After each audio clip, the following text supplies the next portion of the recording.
Okay, I have the starter switch out of the Riley 1.5 on the bench. It stopped working and I used the test light. We had power coming in, but it did not carry it over.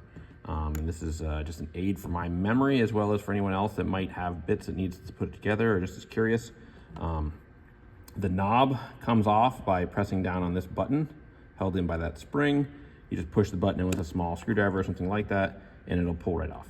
Then you can remove the retainer ring, which goes onto here and holds it in the dashboard. The whole thing slides out. Remove the wires from the terminals first so you don't, it doesn't end up dangling there.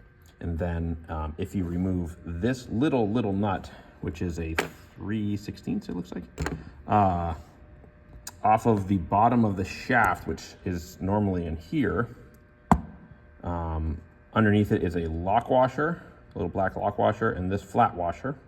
And then underneath it is this, which is actually making the contact and doing the work in the switch. This brass piece here, which looked like it was black bakelite, but it's not. It connects, having trouble with the light, sorry. It connects those two copper pieces when pressed. This is held in place underneath those springs. And so you kind of have to, you can see it fits into the slot and it just, you just have to wiggle it up in there.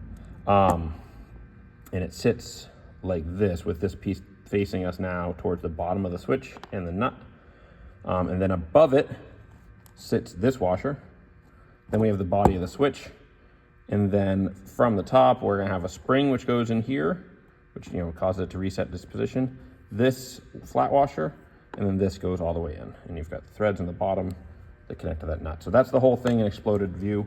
I'm gonna take it apart, or not take it apart, clean all this bits up, get some dielectric grease, and reassemble it. And with any luck, it will start working again. It's one of the nice things about these 50s bits and pieces, you can actually service them.